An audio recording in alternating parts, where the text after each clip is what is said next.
Assalamualaikum warahmatullahi wabarakatuh. Perkenalkan, nama saya Istiti Rohmawati. Saya dari jurusan Pengembangan Masyarakat Islam semester 6 dengan nomor induk mahasiswa saya 118404061. Saya dari Fakultas Dakwah dan Komunikasi UIN Sunan Gunung Jati Bandung. Nah, teman-teman, dalam video ini saya akan membuat salah satu tugas dari mata kuliah Pengembangan Ekonomi Umat. Di sini saya akan mengevaluasi sejauh mana pengetahuan saya mengenai pengembangan ekonomi umat itu sendiri. Nah, teman-teman, berbicara mengenai pengembangan ekonomi umat, berarti di sini kita siap berdaya dan memberdayakan masyarakat, baik itu masyarakat lingkungan sekitar maupun cakupannya dengan masyarakat luas. Nah, pengembangan ekonomi umat ini tidak lain tujuannya untuk meningkatkan kemampuan rakyat atau meningkatkan kemampuan masyarakat setempat secara menyeluruh dengan cara mengembangkan potensinya melalui usaha-usaha yang dijalankannya. Nah, dalam pengembangan ekonomi umat ini ada beberapa aspek atau cakupan yang dibahas dalam perkuliahan selama satu semester ini. Di antaranya yaitu kita mengetahui apa itu pengembangan, lalu ekonomi itu seperti apa dan umat itu seperti apa. Nah, teman-teman, pengembangan atau pemberdayaan ini yaitu usaha kita dalam membangun daya masyarakat dengan mendorong atau memotivasi atau juga membangkitkan kesadaran akan potensi yang dimiliki serta berupaya untuk mengembangkannya. Nah, pemberdayaan ini akan menambah kemampuan diri untuk menjadi lebih baik potensialnya dari sebelumnya. Jadi pengembangan ini lebih kepada perubahan ke arah yang lebih baik.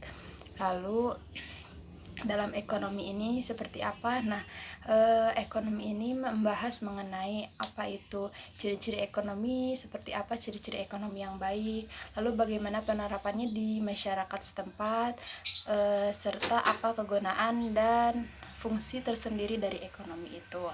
Nah, untuk umat di sini, pengembangan ekonomi umat lebih mencakup kepada masyarakat secara luas. Dalam pengembangan ekonomi umat ini didasari dengan pilar-pilar atau dasar-dasar keislaman, seperti kita mengetahui apa itu ekonomi secara baik dan Islam itu seperti apa, lalu kelembagaan ekonomi menurut Islam itu seperti apa, dan tata cara ekonomi yang baik itu seperti apa.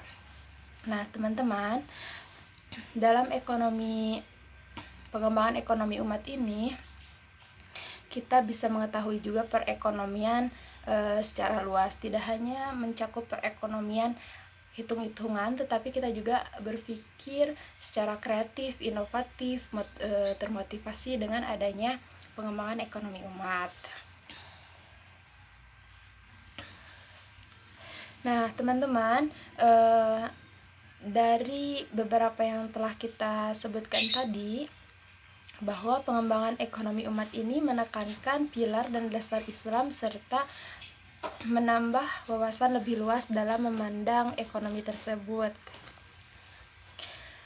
Dalam pengembangan ekonomi umat di sini, suatu masyarakat dapat dikatakan berdaya jika memiliki salah satu atau lebih dari beberapa variabel. Nah, pengembangan ekonomi umat ini pertama variabelnya memiliki kemampuan untuk memenuhi kebutuhan dasar hidup dan perekonomian yang stabil. Lalu ada juga variabelnya mengenai kemampuan beradaptasi dengan perubahan lingkungan. Lalu yang ketiganya, variabel di sini memiliki kemampuan menghadapi ancaman dan tantangan atau serangan dari luar yang menghadapi lingkungan sekitar. Lalu yang keempatnya, memiliki kemampuan berkreasi atau berinovasi dalam mengaktualisasikan diri dan menjaga eksistensinya bersama orang-orang di sekitar atau bersama masyarakat yang ada. Mungkin seperti itu. Nah, itulah beberapa pengetahuan atau manfaat dari pengembangan ekonomi umat yang saya pelajari. Mungkin cukup sekian video yang saya buat.